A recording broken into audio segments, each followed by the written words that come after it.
of ag information, and I've got chicken fried steak, jalapeno gravy, plenty of nanny cheese rolls, and a cold cucumber salad, and a glass of iced tea to boot. But first, let's look at ag weather across our state of Texas. As we look at Weather Underground, because that's about the easiest place to find quick weather information, I'd urge you to utilize it also. There's a website and an app. Let's pick San Angelo, sunny, 73 the high, 47 the low. Saturday, sunny, 85 the high and 60 the low. As we march further down on the farm country, we'll go to Sonora, Texas, and see what Saturday and Sunday are going to bring. Saturday, sunny and 81, 58 the low Sunday morning. Sunday's high 89, low Monday morning 59. Let's drop down to that neat little community of Kerrville. See what Kerrville's looking like. As we look at Kerrville's information here on Weather Underground, 74 today, sunny, 48 tomorrow morning, 78 tomorrow, mostly sunny, 61 on Sunday morning, then a high on Sunday of 89. And finally, let's go all the way down to Corpus Christi. And Corpus Christi is going to have a high today of 68, chance of showers, 64 tomorrow morning. Saturday, a chance of showers, 84 the high, 74 the low. Another 30% chance of a thunderstorm on a partly sunny Sunday. 86 the high on Sunday in Corpus Christi, 75 the low Monday morning. So, neighbor, we've gone from where we've got affiliates up in places like Abilene and San Angelo all the way down to Kerrville, through San Antonio, and to the Corpus Christi coast. And that goes right down through the middle of down on the farm country, neighbor. Neighbor, now let's take an abbreviated look at those commodities. December corn, 404 3/4 up 1. November beans, 1054 3/4 down 7.5. December Kansas City hard red winter wheat down 4.5, 553 1/2. December number 2 cotton up 59, 69.81. December live cattle down 62, 108.92. January feeder cattle down 225, 129.85. December lean hogs up 40, 70.30. December West Texas intermediate crude down 17, 41.05. This isn't what gets a cotton grower up. What gets a cotton grower up isn't made of plastic-covered electronics. It's made of heart, determination, the calling that doesn't need a buzzer. Because you know, early is the key to success. Stoneville Cotton knows too. It gets out of the ground earlier and establishes a healthy stand quicker, so it's less vulnerable to weeds, weather, and insects. For a stronger finish, own the early with Stoneville Cotton. BASF. We create chemistry. Always read and follow label directions. Neighbor, now it's time for an edition of Texas News and Views from the Farm Bureau Radio News Desk. Tom Nicoletti's at the mic. Tom, your topic? Corn and soybean fungicides fighting diseases. I'm Tom Nicoletti with Texas News and Views from the Texas Farm Bureau Radio Network. Details after these messages. What's impressive about Pioneer brand sorghum? I'm here in the Rio Grande Valley, Texas, sorghum country, but also sugarcane aphid country. This field is one of over 60,000 test plots. That's a lot of data, and the reason why Pioneer sorghum dominates the industry in yield potential and sugarcane aphid tolerance. A test plot in the Rio Grande Valley, another place that makes Pioneer, Pioneer. Contact your local Pioneer sales representative. Nutrien Ag Solutions strives to help you lead the field by providing access to the latest digital tools to meet today's farming challenges, including best of the best innovative technologies like real-time field monitoring and data collection, plus services to help you manage invoices, payments, and crop planning. Seize the opportunity this season and beyond. Find your local crop consultant at nutrienagsolutions.com. For today's program, Ray Lello with Bayer Crop Science joins me as part of the recent Bayer virtual media event. Lello is North America Product Manager for corn and soybean fungicides. And that is the topic for this discussion, a fungicide by the name of Delaro for use on corn and soybean fields. Over the last several years, Bayer has really started to increase our focus on delivering solutions to growers in corn and soybean growing areas. So over, I would say, the last 3 years in particular, we've really started to rethink how we approach this market as we see more erratic weather patterns, we see incremental disease pressures, and growers continue to demand more consistency out of our fungicide products in market.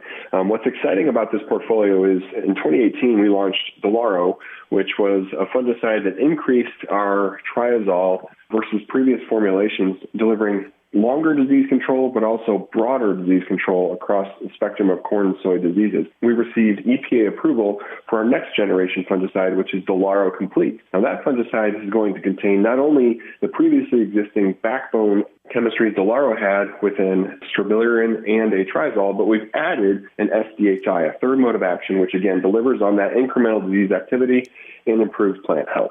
Ray, talk about the impact of Delaro for growers across the regions in which this fungicide is utilized, including in Texas during the 2020 growing season. When we think about choosing a fungicide or not choosing a fungicide to apply to a field, there's a couple of core and specific things we need to think about. So are we on irrigated grounds? Do we have a high yielding hybrid or variety? Do we have low tillage, high tillage? So all these things kind of add to what is our disease pressure probably going to be, and can we predict that disease pressure? And therefore, should we or should we not apply a fungicide?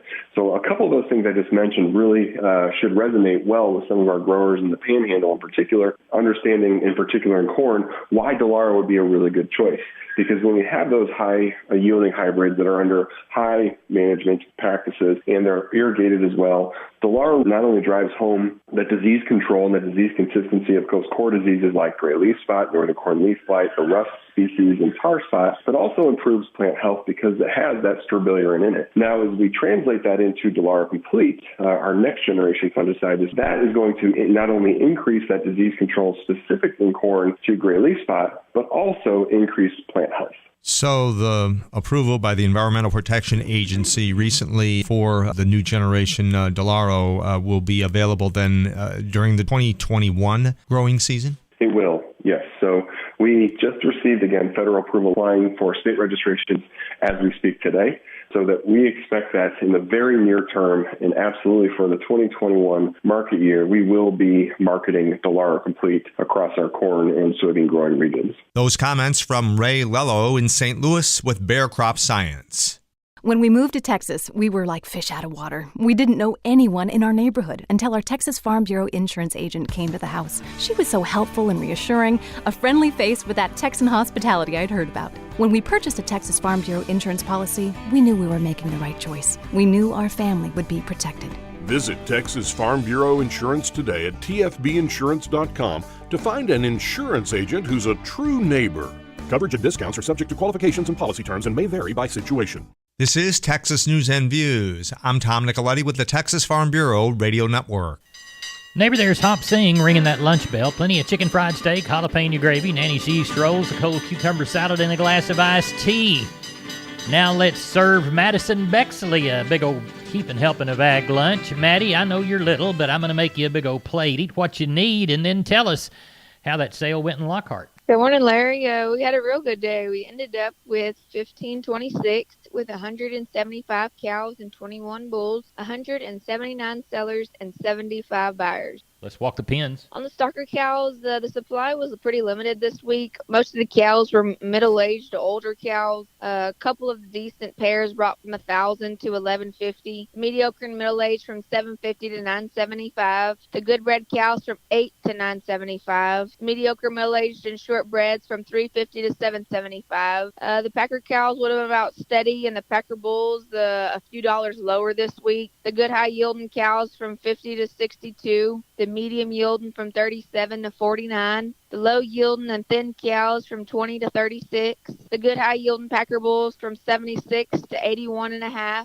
The medium yielding from 70 to 75. Low yielding and lightweights from 58 to 69. On the calves and yearlings, we were very fortunate this week. The quality of the cattle was excellent most all day. This is a real hard time of the year to market the plain and in-between cattle, as you know, and the market in general has worked lower in the last week. But actually, we had a couple classes that sold several dollars better, and all in all, we had a real good day and a good active market, so we're thankful. What do you anticipate for next week, Madison? I don't know of anything quite yet, Larry. Tell everyone how to contact you. Yeah, you can always check us out on Facebook, or you can call the barn at 512-398-3476. My cell phone at 979-540-9793.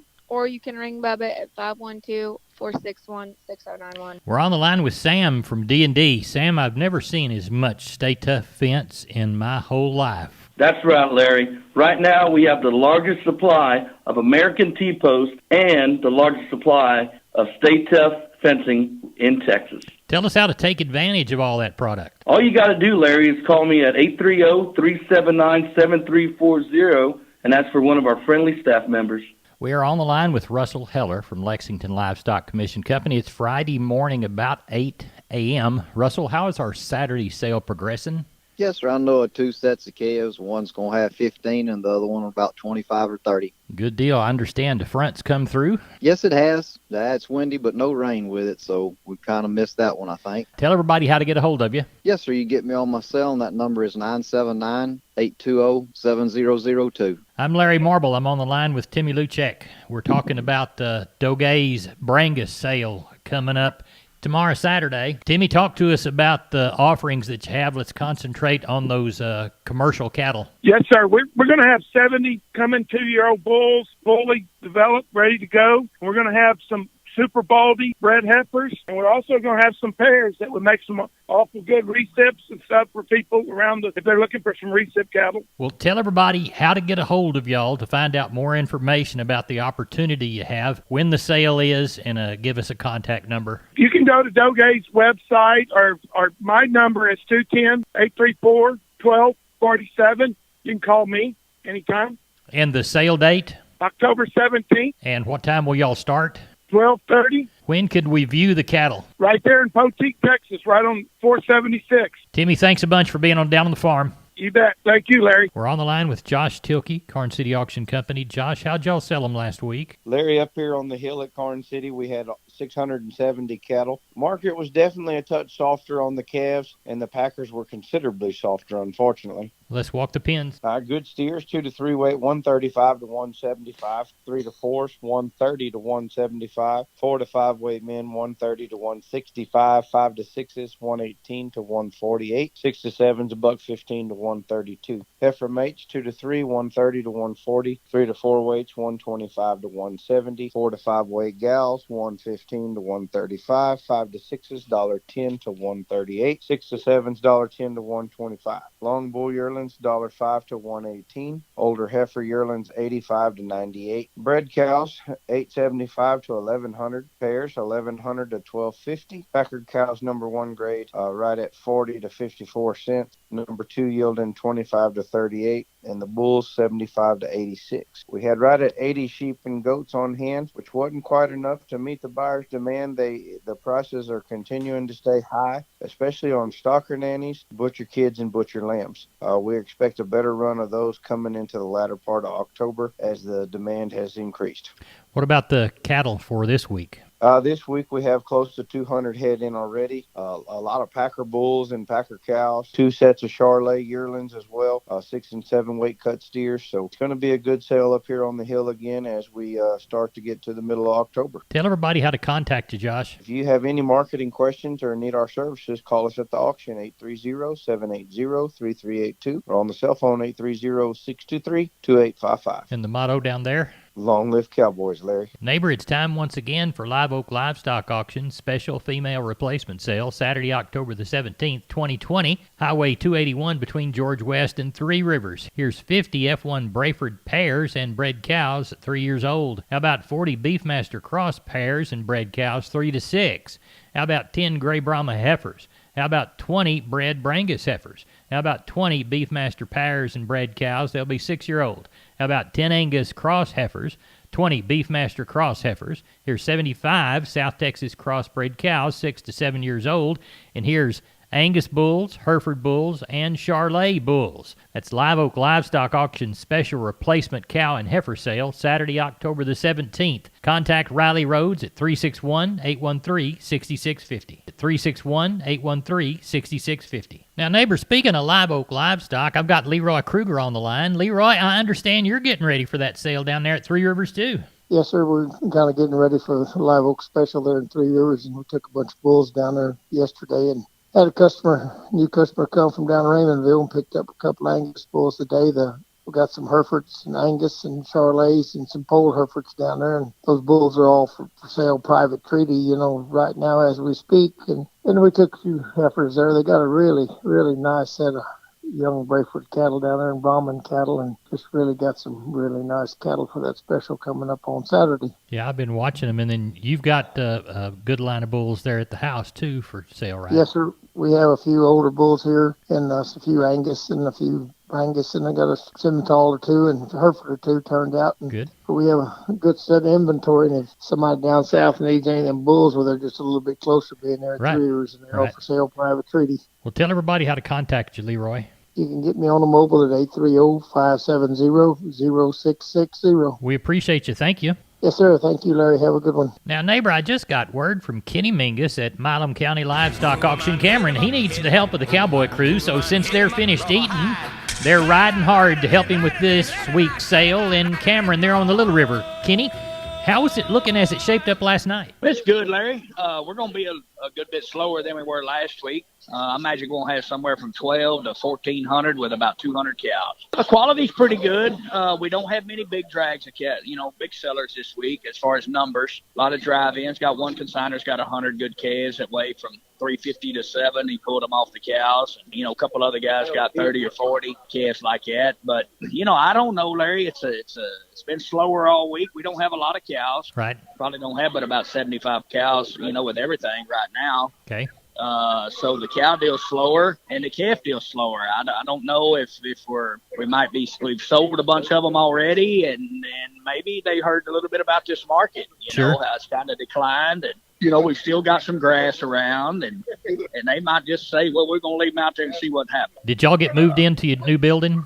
Yes, sir, we did. We got the offices in. I think it'll be next week for the cafe and possibly the theater seating in the auction ring. Okay. Next week. So we still lack probably about 2 weeks, getting all the bells and whistles finished up and things like that. But we're a lot closer than we were 100 days ago. That's for sure. Tell everybody how to get a hold of you, Kenny. Yes, sir. Catch us at the office from about Monday to Wednesday at 254-697-6697. Follow us on our webpage at MilamCountyLivestockAuction.com or catch us on Facebook. We're available to receive cattle starting Thursdays at 8 a.m. and Fridays at 7. We appreciate it. Thank you. Thank you. Bye-bye. Neighbor, now let's head over again to the Texas Farm Bureau Radio News Desk. Carrie Martin's got a story that's near and dear to my heart because I was in the sheep business. Carrie, talk to us about what you're talking about. Texas lamb prices improved. I'm Kerry Martin with Focus on Agriculture on the Texas Farm Bureau Radio Network. Lamb prices are looking better for Texas sheep producers during this fall run compared to when the pandemic set in earlier this year. Benny Cox is president of the American Sheep Industry Association and owner of Producers Livestock Auction in San Angelo. He says their sheep market has been all ethnic buyers, which has been the driver for sheep markets across the country. Everything that we've sold here is going totally to the ethnic market, nothing going to the feedlot, and a lot of those wool lambs. Generally, the wool lambs that are left here in Texas, the big numbers, where they've got truckload lot, are traded out in the country. We didn't have a customer to send them to that had a worthy bid. Those bids were under $1. So all these big groups that we trade out in the country have come through the auction sale and gone to the ethnic market, not to a feedlot, but directly to processing facility. Typically, the ethnic market looks for a lamb that is 75 pounds and under. In the traditional lamb market, ethnic buyers began backing away when the 85-pound-plus lambs enter the sale ring, and that allows feeders to get in on the bidding. Now that we're in the middle of the traditional lamb marketing season, Cox says prices are running higher because feeder lambs sold at this time of year are missing from the market. The wool lambs that generally go to the feedlot, they hadn't gone there. They've gone to the ethnic market. So we've taken them out of the feeding program. Canada, as I understand, came over here and bought 20,000 of those fat lambs. So here in the last couple of weeks, the slaughter facilities would have killed more lambs but couldn't buy them out of the feedlot that were ready to go. All of a sudden, we've got a shortage. Benny Cox with Producers Livestock in San Angelo. It's the largest sheep and goat auction in the country. Nutrien Ag Solutions strives to help you lead the field by providing access to the latest digital tools to meet today's farming challenges. including best of the best innovative technologies like real-time field monitoring and data collection, plus services to help you manage invoices, payments, and crop planning. Seize the opportunity this season and beyond. Find your local crop consultant at nutrienagsolutions.com. What's impressive about Pioneer brand sorghum? I'm here in the Rio Grande Valley, Texas, sorghum country, but also sugarcane aphid country. This field is one of over 60,000 test plots. That's a lot of data, and the reason why Pioneer sorghum dominates the industry in yield potential and sugarcane aphid tolerance. A test plot in the Rio Grande Valley, another place that makes Pioneer, Pioneer. Contact your local Pioneer sales representative. You're listening to Focus on Agriculture. I'm Kerry Martin on the Texas Farm Bureau Radio Network. Neighbor, it's time to take a look at the grains courtesy of John Tuggle. Call 800-288-4453. Corpus Christi area Milo in October, D's plus $2, 10.78. We'll call Progresso 850. Yellow corn through Corpus in October, D's plus 40, 443 3/4. We'll call Houston, D's plus 30, 433 3/4. We'll call Progresso 845 by the hundredweight. Hard red winter wheat through Corpus Christi in October, D's plus 75, 633. We'll call Houston, D's plus $1 bill, 658. We'll call Houston beans October, November delivery. November less 15, 1047 1/4. We'll call Placido November less 60, 1002 1/4. Neighbor, let's see if we can't find some cotton prices for you. 956 bale of East Texas, 4,751 bale of West Texas, for a total of 5,707 bales. Average price $63.97. Neighbor, looks to me like that's all the time I've got for this edition of our program. We call it Down on the Farm Radio, and I call you my neighbor, and they call me Larry Marble. And I'll call you back for a livestock market recap tomorrow on all these 14 Down on the Farm affiliate stations. See you then.